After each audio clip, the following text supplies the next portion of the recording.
பிஸ்மில்லாஹிர் ரஹ்மானிர் ரஹீம். எனவே இறைவனை நம்பிக்கை கொண்டு முயற்சிகள் அனைத்தையும் இழந்து விடுவது சரியல்ல. மார்க்கத்தில் இதற்கு அனுமதியில்லை.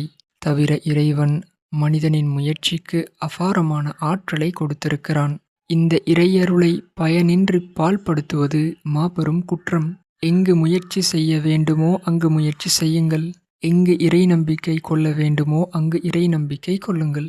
அப்படியானால் சம்பாத்திய முயற்சி இல்லாமல் கையை கட்டிக்கொண்டு உட்கார்ந்திருப்பது குற்றமா என்று நீங்கள் கேட்கலாம். குற்றம் என்று சொல்ல முடியாது. முயற்சி என்பது சிறப்பு மிக்கதாயிருந்தாலும் இறை நம்பிக்கை என்பது அதைவிடச் சிறப்பு மிக்கதாயிற்றே.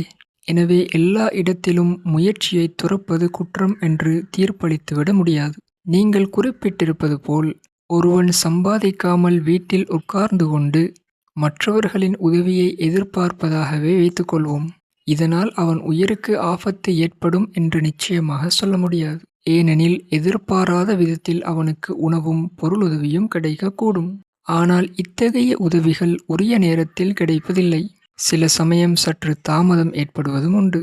அதுவரை அவன் பொறுமையோடு இருக்க வேண்டும். எனவே இது குற்றமல்ல. ஆனால் வீட்டு வாசலை அடைத்து தாளிட்டு கொண்டு இறைவனே எனக்கு உதவி செய் என்று அவன் பிரார்த்தித்தால் அதில் அர்த்தமில்லை. மார்க்கத்தில் அதற்கு அனுமதியும் இல்லை.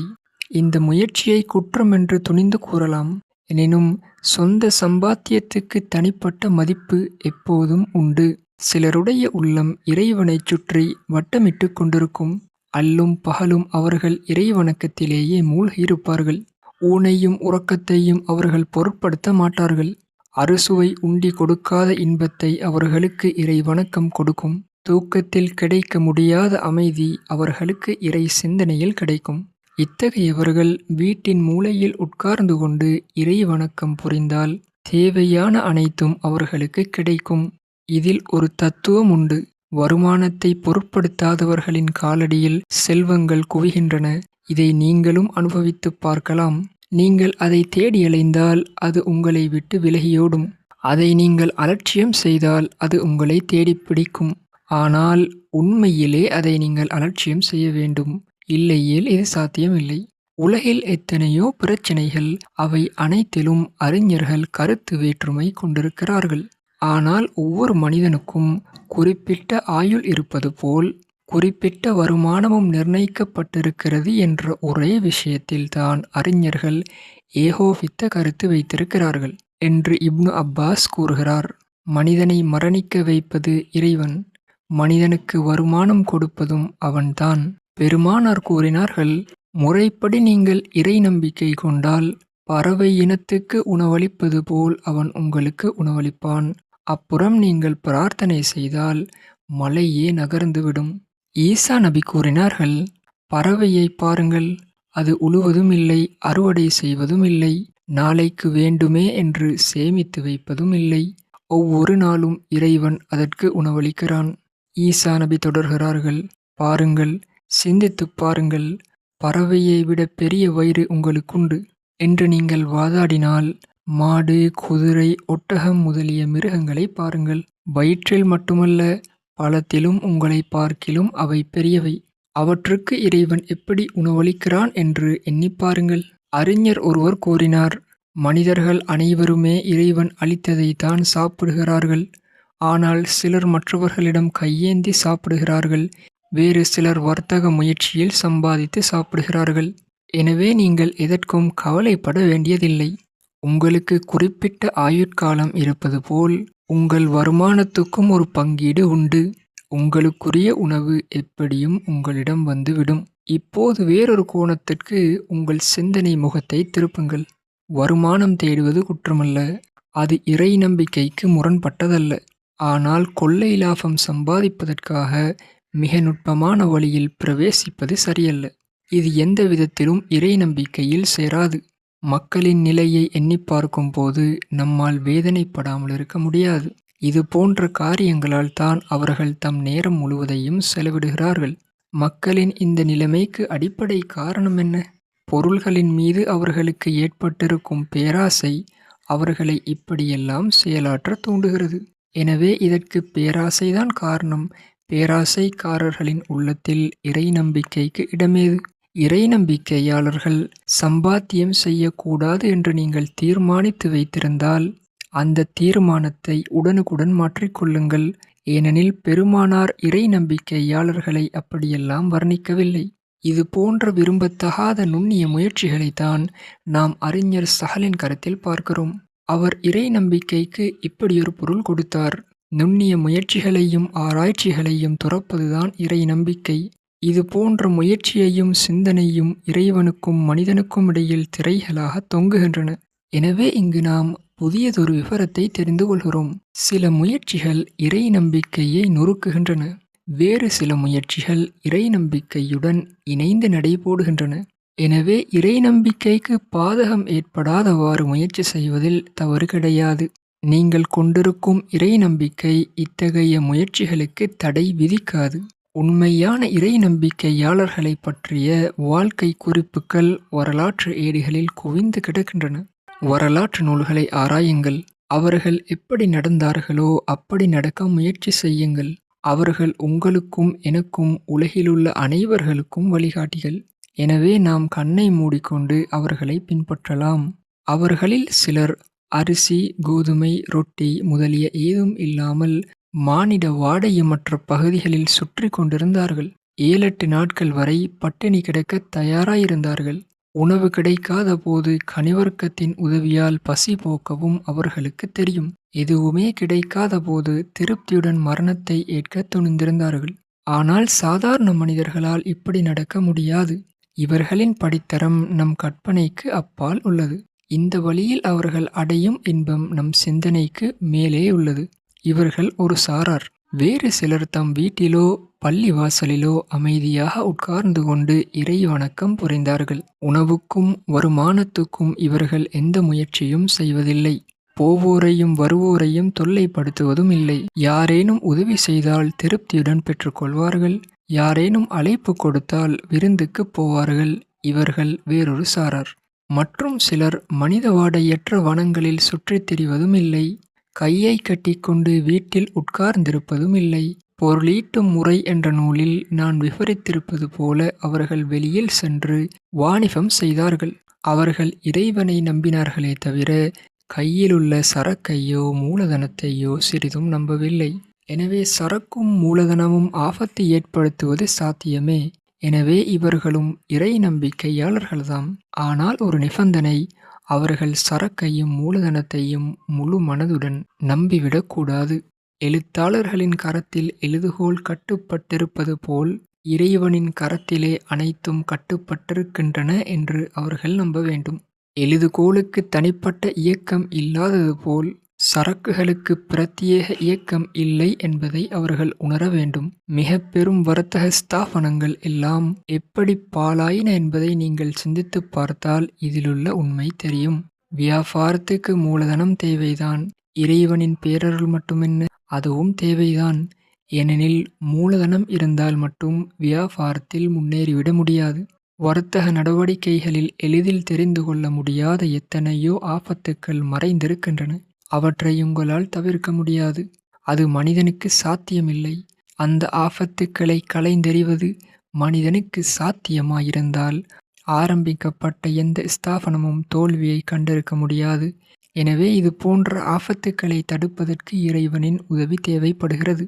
இதனால் தான் நான் சொல்கிறேன், மூலதனத்தை பொருட்படுத்தாமல் இறைவன் மீது முழு நம்பிக்கை வையுங்கள் என்று. கையில் இருக்கும் மூலதனமும் சரக்குகளும் திருட்டு போகக்கூடும். ஆகவே இறைவனின் மீது முழு நம்பிக்கை வைத்துக்கொண்டு சம்பாத்திய முயற்சிகளில் ஈடுபடுவது குற்றமில்லை. முதல் ஹலீஃபா அபூபக்கர் ரலியல்லாஹு அன்ஹு அவர்களின் வாழ்க்கையில் நடந்த சம்பவம் ஒன்று இதற்கு பெரிதும் ஆதரவு தருகிறது. முஸ்லிம் பெருங்குடி மக்களை ஆட்சி புரிவதற்காக அபூபக்கர் ரலியல்லாஹு அன்ஹு அவர்கள் தேர்ந்தெடுக்கப்பட்டிருந்தார்கள். இது மாபெரும் பொறுப்பு. பொழுது திரும்பிற்று. அவர்கள் கடை தெருவுக்கு வந்தார்கள். தம்மிடமிருந்த துணிகளையும் இரும்பு கவசங்களையும் விலை கூறினார்கள். நண்பர்களில் சிலர் இதை வெறுத்தார்கள். ஆட்சி பொறுப்பேற்றிருக்கும் தாங்கள் இப்படியெல்லாம் செய்யலாமா என்று கேட்டார்கள். ஹலீஃபாவின் விடை கணிசமான அளவுக்கு இருந்தது.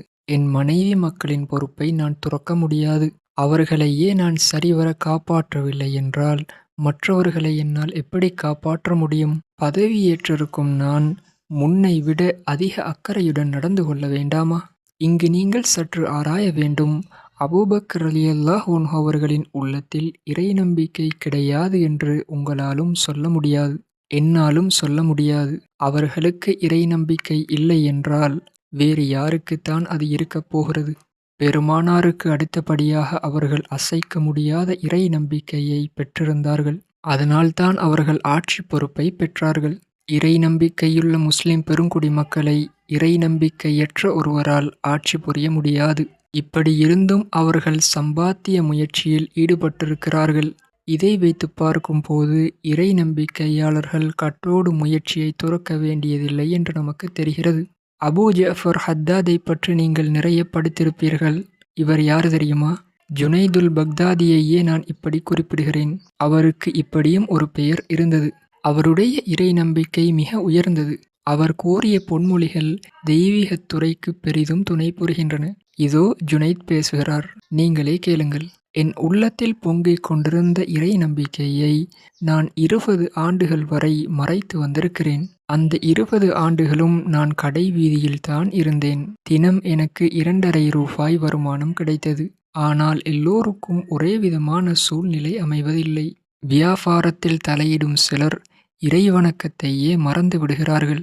பொழுது முழுவதும் வியாபாரத்தை பற்றியே எண்ணிக்கொண்டிருப்பதால் அவர்களால் இறை வணக்கத்தை எண்ணியும் பார்க்க முடிவதில்லை. பகல் நேரத்தை வியாபார நடவடிக்கைகளில் கழித்து விடுவதால் இரவு வந்ததும் அவர்கள் களைத்துப் போய் படுக்கைகளில் விழுந்து பிணமாகி விடுகிறார்கள். இத்தகையவர்கள் வியாபாரம் செய்யக்கூடாது. இறை வணக்கத்துக்கு குறுக்கே நிற்கும் எதையும் இஸ்லாம் அனுமதிக்காது. ஆனால் கடையை மூடிவிட்டு மற்றவர்களிடம் யாசகம் கேட்பதும் சரியல்ல. எனவே வியாபாரத்தை விட எண்ணுகிறவர்கள் ஒரு போதிய வசதியுள்ளவர்களாக இருக்க வேண்டும். அல்லது இறைவன் மீது முழு நம்பிக்கை வைத்து பொறுமையுடன் இருக்க பழகியவர்களாக இருக்க வேண்டும். சுருக்கமாகச் சொல்வதானால், இறை நம்பிக்கையாளர்கள் இறைவனை தவிர்த்து வேறு எதன் மீதும் பற்றுதல் கொள்ளுதல் கூடாது. ஆதாரம் வேண்டுமா? இதோ அறிஞர் ஒருவரின் கருத்து நம் வாதத்துக்கு ஆதரவு தருகிறது. அவர் பல ஊர்களை சுற்றி பார்த்தவர். பிரயாணத்தில் அவர் கண்ட அதிசயம் ஒன்றை இங்கு விளக்குகிறார். ஒரு தடவை நான் ஹிலர் அலைஹிஸ்ஸலாம் அவர்களை கண்டேன். என் தொடர்பை அவர்கள் பெரிதும் விரும்பினார்கள்.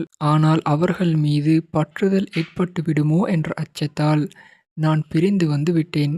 அவர்கள் மீது நான் பற்றுதல் கொண்டிருந்தால் அது என்னுடைய இறை நம்பிக்கைக்கு களங்கம் கற்பித்து விடும். உண்மையான துறவிகளின் மனநிலை எப்படி இருக்கும் என்ற விவரம் இங்கு வெகு வினயமாக சுட்டிக்காட்டப்படுகிறது. பொருளீட்டும் முறை என்ற நூலில் நான் எழுதியிருக்கும் விவரங்களை மீண்டும் ஒரு தடவை படித்துப் பாருங்கள். வியாபாரம் செய்வது எப்படி, மார்க்கத்துக்கு முரண்படாதவாறு வர்த்தக நிலையத்தை முன்னுக்கு கொண்டு வருவது எப்படி, வியாபாரிகள் கவனிக்க வேண்டிய நிபந்தனைகள் யாவை என்பது போன்ற எல்லா விவரங்களையும் அதில் நான் எழுதியிருக்கிறேன். அந்த முறையையொட்டி நீங்கள் வியாபாரம் செய்தால் அதில் யாரும் குறை சொல்ல முடியாது. ஆனால் அப்படி நடப்பது மிகச் சிரமமான ஒன்று என்பதையும் நீங்கள் நினைவில் வைத்துக் கொள்ள வேண்டும். இத்தகைய வியாபாரம் எந்த விதத்திலும் இறை நம்பிக்கைக்கு முரண்படாது. ஒரு மனிதனிடம் இறை நம்பிக்கை இருக்கிறதா இல்லையா என்று எப்படி தெரிந்து கொள்வது? அதற்கு ஏதேனும் வழியுண்டா? நிச்சயமாக உண்டு. சிறந்து விளங்கிய உங்கள் வர்த்தக நிலையம் சீர்குலைந்தாலும் திரண்ட செல்வம் கொள்ளையடிக்கப்பட்டாலும் நீங்கள் கவலைப்படக்கூடாது. இதனால் உங்கள் அமைதிக்கு பாதகம் ஏற்படக்கூடாது. இப்படி நீங்கள் நடந்து கொண்டால் உங்களிடம் இறை நம்பிக்கை இருக்கிறது என்று அர்த்தம். வாழ்க்கை என்பது வெற்றிகளாலும் தோல்விகளாலும் உருவான ஒரு கூட்டுப் பொருள். எனவே மனிதனின் வாழ்க்கையில் இந்த இரண்டும் அவசியம் இருக்கும். சில வேளை வெற்றியடையும் அவன் வேறு சில வேளை தோல்வியடைகிறான். ஒரு சமயம் வியாபாரத்தில் லாபம் அடையும் மனிதன் மறு சமயம் அதில் இழப்பை காண்கிறான். வெற்றியும் தோல்வியும் லாபமும் இழப்பும் இறைவனின் தீர்ப்புகள். அவற்றை வேறு எவராலும் மாற்றியமைக்க முடியாது. எனவே இறை நம்பிக்கையாளர்கள் வெற்றியையும் தோல்வியையும் ஒரே விதமான மனநிலையுடன் அனுபவிக்க வேண்டும். இறைவனின் பேரன்பை அவர்கள் நம்ப வேண்டுமே தவிர வியாபார நடவடிக்கைகளில் தோன்றி மறையும் சூழ்நிலைகளை நம்பக்கூடாது. நீங்கள் என்ன நினைக்கிறீர்கள்? மூலதனத்தை போட்டு செயலாற்றும் ஒருவன் கைவசமுள்ள சரக்குகளை நம்புவது இயற்கை. அந்த இயற்கையை எப்படி மாற்றுவது என்று கேட்கிறீர்களா? வியாபாரத்துக்கும் வருமானத்துக்கும் சரக்குகள் தேவைதான், நான் மறுக்கவில்லை. ஆனால் எந்த மூலதனமும் இல்லாமல் எந்த சரக்கும் இல்லாமல் எத்தனையோ பேர் இந்த உலகில் உயிர் வாழ்கிறார்கள் என்பதை எண்ணிப் பாருங்கள். இறைவன் சர்வசக்தன். அவன் நாடினால் மூலதனமே இல்லாமல் மனிதனுக்கு வருமானத்தை கொடுக்க முடியும். அப்படித்தானே அவன் அநேகருக்கு வருமானம் கொடுக்கிறான். இந்த பரந்த உலகில் வியாபாரிகளை விட, தொழிலாளர்களை விட வேலையற்றவர்களே அதிகமாக இருக்கிறார்கள். அவர்கள் எப்படி வாழ்கிறார்கள் என்று தயவு செய்து எண்ணிப் பாருங்கள். பெரிய மூலதனம் போட்டு வியாபாரம் செய்யும் எத்தனையோ பேர் குறுகிய காலத்தில் அனைத்தையும் இழந்து விடுகிறார்கள். எண்ணிப் பாருங்கள். எனவேதான் செல்வத்தையும் வறுமையையும் ஒரேவித மனநிலையுடன் அனுபவியுங்கள் என்று நான் சொல்கிறேன். தூக்கத்திலிருந்து கண் விழிக்கும் போது நான் இருக்கும் நிலையை பற்றி கவலைப்படுவதில்லை. வறிய நிலையானாலும் செல்வ நிலையானாலும் நான் ஏற்றுக்கொள்கிறேன்.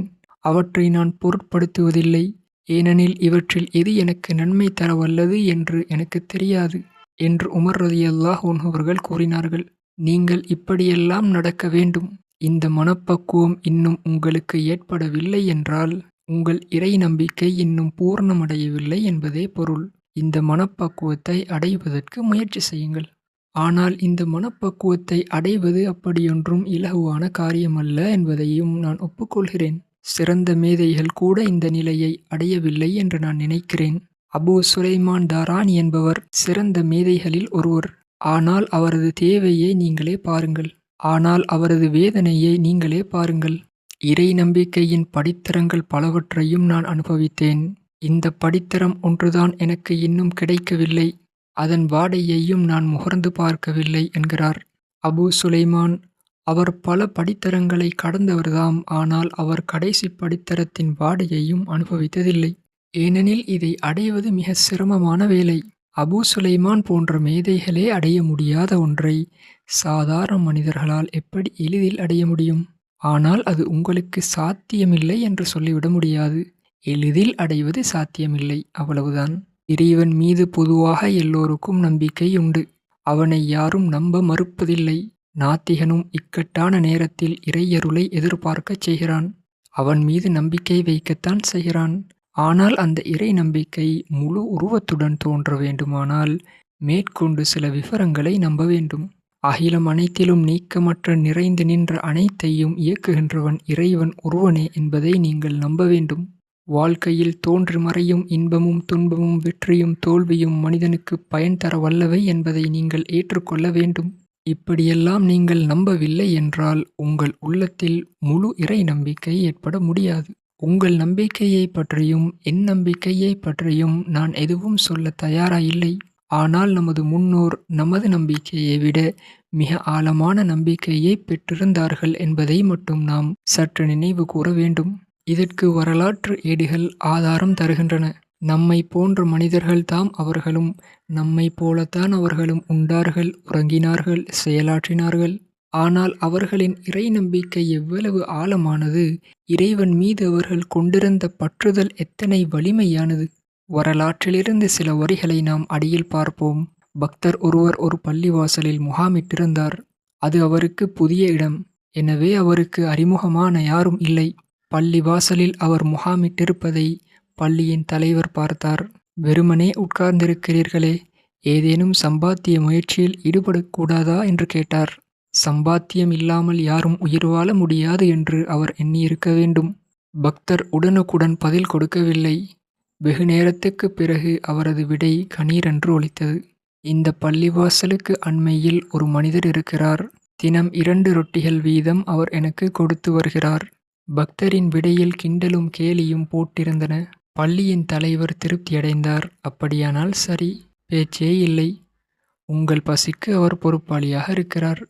எனவே நீங்கள் சம்பாதிக்க வேண்டியதில்லை. பக்தர் வெறுப்புடன் ஏறிட்டு பார்த்தார். அவர் கண்களில் இளக்காரம் சிரித்தது. என்ன சொன்னீர்? ஏகத்துவத்தை நம்பும் நீரா இப்படி பேசுகிறீர்?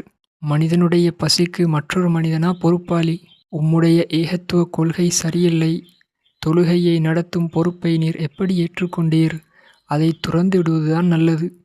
வரலாற்றிலிருந்து மற்றொரு துண்டு. அணிவகுப்பு தொழுகையை நடத்தும் தலைவர் ஒருவர் ஒரு பக்தரை பார்த்து, நீங்கள் எப்படி எங்கிருந்து சாப்பிடுகிறீர்கள் என்று கேட்டார். பக்தர் விடையளித்தார், பெரியவரே, உங்களுக்கு பின்னால் நின்று நான் தொழுகையை நிறைவேற்றி இருக்கிறேன்.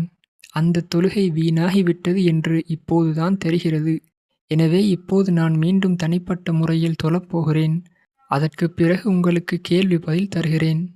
உங்கள் மனதில் குழப்பம் வட்டமிட்டிருக்கிறது என்றால், உங்கள் இறை நம்பிக்கை வலுக்குன்றி வருகிறது என்றால், இது போன்ற வரலாறுகளைப் படியுங்கள்.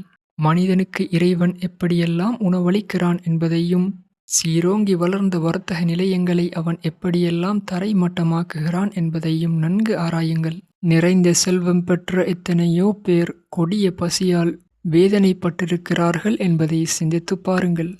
உங்கள் மனோவியாதியை போக்குவதற்கு இதைவிட சிறந்த வழியை என்னால் உங்களுக்கு காண்பிக்க முடியாது. துறவி இப்ராஹிம் பின் அத்ஹம் அவர்களைப் பற்றி நீங்கள் கேள்விப்பட்டிருப்பீர்கள். அவர்களைப் பற்றிய வரலாற்று துணுக்கு அடுத்து வருகிறது.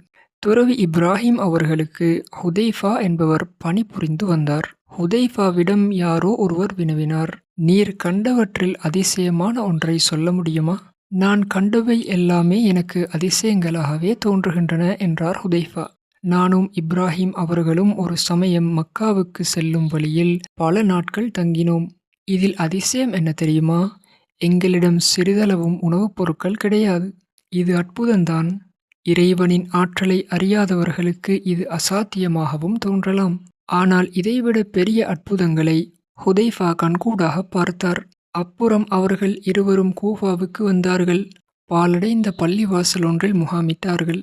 இப்ராஹிம் பின் அத்ஹமின் பார்வை ஹுதைஃபாவின் மனநிலையை எடை போட்டது. ஹுதைஃபா, பசியின் முத்திரை முகத்தில் தெரிகிறதே. தாங்கள் சொன்னால் சரிதான் என்றார் ஹுதைஃபா. சற்று நேரம் பாழடைந்த பள்ளிவாசல் அமைதியில் குளித்தது. அப்படியானால் காகிதத்தையும் மைக்கூட்டையும் பேனாவையும் கொண்டு வாரும். துறவியார் காகிதத்தில் இப்படி எழுதினார், அல்லாஹ்வின் திருப்பெயரால் ஆரம்பிக்கிறேன். அவன் அளவற்ற அருளாளன், இணையற்ற அன்பாளன். இறைவனே, நீதான் எல்லோருக்கும் குறிக்கோள். நான் உன்னை பாராட்டுகிறேன். உன் அன்புக்கு நன்றி செலுத்துகிறேன். உன்னை எப்போதும் எண்ணுகிறேன். இந்த மூன்றுக்கும் நான் பொறுப்பாளி. இவற்றை நான் முறைப்படி நிறைவேற்றி வருகிறேன். நான் பசியுடன் இருக்கிறேன். நேரத்தை வீணாக்குகிறேன். துணியின்றி அவதிப்படுகிறேன். இந்த மூன்றுக்கும் நீ பொறுப்பாளியாயிரு. உன் உதவியை நான் எதிர்பார்க்கிறேன். உன்னை தவிர்த்து வேறு யாரையும் என்னால் பாராட்ட முடியாது. கருத்தடங்கிய அந்த காகிதம் ஹுதைஃபாவிடம் ஒப்படைக்கப்பட்டது. இதை கொண்டு போய் வழியில் எதிர்ப்படும் முதல் மனிதரிடம் கொடுத்துவிடும் என்று கட்டளை பிறந்தது. ஹுதைஃபா நடந்து கொண்டிருந்தார். எதிரில் ஒரு கோவேறு கழுதை வந்தது. அதன் மேல் ஒருவர் உட்கார்ந்திருந்தார். துறவியாரின் கடிதம் அவரிடம் ஒப்படைக்கப்பட்டது. அவர் சிறிது நேரம் அந்த கடிதத்தை கண்கொட்டாது பார்த்தார். அவரது கண்கள் கண்ணீரை கக்கின. இதை எழுதியவர்கள் எங்கே இருக்கிறார்கள்? ஹுதைஃபா பதிலளித்தார், சற்று தூரத்தில் இருக்கும் பாழடைந்த பள்ளி வாசலில் தங்கியிருக்கிறார்கள். கழுதை பிரயாணி ஒரு பையை கொடுத்தார். அதில் பணம் இருந்தது. ஹுதைஃபாவுக்கு தம் கண்களையே நம்ப முடியவில்லை. யார் அந்த பிரயாணி? வழியில் சென்று கொண்டிருந்த ஒருவரிடம் விசாரித்ததிலிருந்து அந்த பிரயாணி ஒரு கிறிஸ்தவர் என்று தெரிய வந்தது. ஹுதைஃபா பணப்பையுடன் துறவியாரிடம் வந்தார். நடந்ததை சொன்னார். விசாரித்து அறிந்ததை கூறினார். துறவியார் அமைதியுடன் பேசினார். அந்த பையை அப்படியே வைத்துவிடும். அந்த மனிதர் அடுத்த வினாடி இங்கு வருவார். யாரோ நடந்து வரும் காலடி யோசை கேட்டது. இருவரும் ஏறிட்டு பார்த்தார்கள். அந்த கிறிஸ்தவர் எதிரில் நின்று கொண்டிருந்தார். வரலாற்றிலிருந்து வேறொரு துண்டு அடியில் இடம்பெறுகிறது. அபூ யஅகூப் 10 நாட்கள் பசியோடு இருந்தார். இந்த 10 நாட்களும் அவர் மக்காவின் பள்ளி வாசலில் தங்கியிருந்தார். உணவு கிடைக்கவில்லை. பள்ளியை விட்டு வெளியே போய்விடலாம் என்றும் அவர் எண்ணிவிட்டார். அவர் பசி அவருக்கல்லவா தெரியும். பசியின் காரணமாக அவரது உடல் முழுவதும் பலவீனம் பரவிற்று. தள்ளாடி தள்ளாடி பள்ளியை விட்டு வெளியேறினார். அவர் ஒரு பள்ளத்தாக்குக்கு வந்தார். ஒரு பழத்தை அவர் பார்வை தொட்டது. அது அழுகிப் போயிருக்க வேண்டும். ஒதுக்குப்புறமான ஒரு இடத்தில் அது கேட்பாராட்டு கிடந்தது. அதை அவர் ஆவலோடு கையில் எடுத்தார். ஆனால் அவரால் அதை உட்கொள்ள முடியவில்லை. அதிலிருந்து வெளியான துர்நாற்றம் குடலை பிடுங்கிற்று. கொடிய பசிக்குப் பிறகு உங்களுக்கு இந்த அழுகிய உணவுதான் கிடைத்ததா? அபூ யஅகூப் திடுக்கிட்டு திரும்பினார். அருகில் யாரோ ஒருவர் நின்று கொண்டிருந்தார். அவர் அரபியர் அல்ல என்று அவர் அணிந்திருந்த உடை கூறிற்று. வந்தவர் உட்கார நின்றவரும் உட்கார்ந்தார். வந்தவர் பேசினார். உங்கள் முகத்தில் பசியின் சின்னம் தெளிவாக தெரிகிறது. நீங்கள் பல நாட்கள் பட்டினி கிடந்திருக்க வேண்டும் என்று நான் நினைக்கிறேன். இந்த பாத்திரத்தில் உங்களுக்கு தேவையான உணவு வகைகள் இருக்கின்றன, எடுத்துக்கொள்ளுங்கள். அபூ யகூபுக்கு முன்னால் ஒரு பாத்திரம் வைக்கப்பட்டது. அதில் பலதரப்பட்ட உணவு வகைகள் நிறைந்திருந்தன. அபூ யகூபின் கண்கள் விரிந்தன. நான் பசியோடு இருப்பது உண்மைதான். ஆனால் நீங்கள் குறிப்பாக என்னை தேடிக்கொண்டு வந்திருக்கிறீர்களே, காரணம் என்ன? வந்தவர் கனைத்துக் கொண்டார். இது என்னுடைய காணிக்கை. நான் சந்திக்கும் முதல் மனிதரிடம் இதை ஒப்படைத்து விட வேண்டும் என்பது என்னுடைய தீர்மானம். நாங்கள் 10 நாட்களாக கடல் பிரயாணம் செய்து இங்கு வந்திருக்கிறோம். என்னுடன் பல நண்பர்கள் இருந்தார்கள். எங்கள் மரக்கலம் ஓட ஆரம்பித்ததும் ஆபத்து ஏற்பட்டது. உயிர் தப்புவது அசாத்தியம் எனத் தோன்றி மரக்கலம் பேயாட்டம் போட்டது. அபூ யகூப் அனைத்தையும் மறந்து கேட்டுக்கொண்டிருந்தார். ஒவ்வொருவரும் பிரார்த்தனை செய்தார்கள். நானும் பிரார்த்தனை செய்தேன். மரக்கலம் குறைவின்றி கரை சேர்ந்து விட்டால் என்னால் இயன்ற காணிக்கையை நான் காணும் முதல் மனிதருக்கு கொடுப்பதாக இறைவனிடம் முறையிட்டேன். குறைவின்றி நாங்கள் கரை சேர்ந்து விட்டோம். எனவே இதை நீங்கள் நிறைவுடன் ஏற்றுக்கொள்ள வேண்டும். அபூ யகூப் இறைவனின் ஆற்றலை எண்ணிப் பார்த்து மகிழ்ந்தார். அவர் தமக்கு தாமாக இப்படி சொல்லிக் கொண்டார். உணவு தேவையான உணவு உன்னை நோக்கி கடலை கடந்து வந்திருக்கிறது. ஆனால் நீ அவசரப்பட்டு விட்டாய். இப்போது நபித்தோழர்களின் காலத்தில் நடந்த சம்பவம் ஒன்று உங்கள் சிந்தனைக்கு விருந்து கொடுக்கும். உமர் ரலியல்லாஹு அன்ஹு அவர்களின் வீட்டு வாசலில் ஒருவர் வேலை பார்த்து வந்தார். அனைத்தையும் துறந்துவிட்டு, நீ உமரின் வீட்டு வாசலில் வேலை செய்கிறாய். உமரிடம் நீ ஒட்டி கொண்டிருக்கிறாய். ஆனால் இறைவனிடம் ஒட்டி கொண்டிருப்பது இதைவிட மேலானது. இப்போதே புறப்பட்டு குர்ஆனை புரட்டிப்பார். அப்புறம் நீ உமரின் உதவியை எதிர்பார்க்க வேண்டிய நிலைமை ஏற்படாது என்ற அசரீரி குரல் ஒலித்தது. மறுகணமே அவர் வேலையை ராஜினாமா செய்துவிட்டார். அவர் கவனம் முழுவதும் இறை வணக்கத்துக்கு திரும்பிற்று. அவரை உமரவர்கள் தேடி பிடித்தார்கள். வேலையை விட்டுவிட்டீரே, காரணம் என்ன? விடை மிக தெளிவாக வெளிவந்தது. நான் திருக்குர்ஆனை புரட்டி பார்த்தேன். எனவே உமரின் தேவையோ உமரின் சந்ததியரின் உதவியோ எனக்கு அவசியப்படவில்லை. இறைவன் உமக்கு அருள் பாலிக்கட்டும். ஆனால் திருக்குர்ஆனில் நீர் அப்படி எதை கண்டீர்? இது உமர் அவர்கள் வீசிய வினா. மறுவினாடி விடை வந்தது. நான் திருக்குர்ஆனை பார்த்தேன். உங்களுக்கு கொடுக்கப்பட்டிருக்கும் வாக்குறுதியும் உங்களுக்கு தேவையான உணவும் விண்ணகத்தில் இருக்கின்றன என்னும் இறைவசனம் என் கவனத்தை கவர்ந்தது. விண்ணகத்தில் இருக்கும் என் வருமானத்தையும் உணவையும் நான் என் மண்ணகத்தில் தேட வேண்டும். உமர் அவர்களின் கண்கள் கலங்கின. உண்மை, முற்றிலும் உண்மை என்று அவர்கள் முணுமுணுத்தார்கள். அப்புறம் அவ்விருவரும் நண்பர்களாகிவிட்டார்கள். உமர் அவர்கள் அவரை காணும் பொருட்டு அவர் இருந்த இடத்துக்கு வரத் தொடுத்தார்கள். இத்தகைய வரலாற்று துணுக்குகளை நீங்கள் எப்போதும் படிக்கலாம். வரலாற்று நூல் முழுவதும் இதுபோன்ற சம்பவங்கள் குவிந்து கிடக்கின்றன. இவற்றில் உங்களுக்கு நம்பிக்கை ஏற்பட்டுவிட்டால் அப்புறம் உங்கள் இறை நம்பிக்கை தானாக வளர ஆரம்பித்துவிடும்.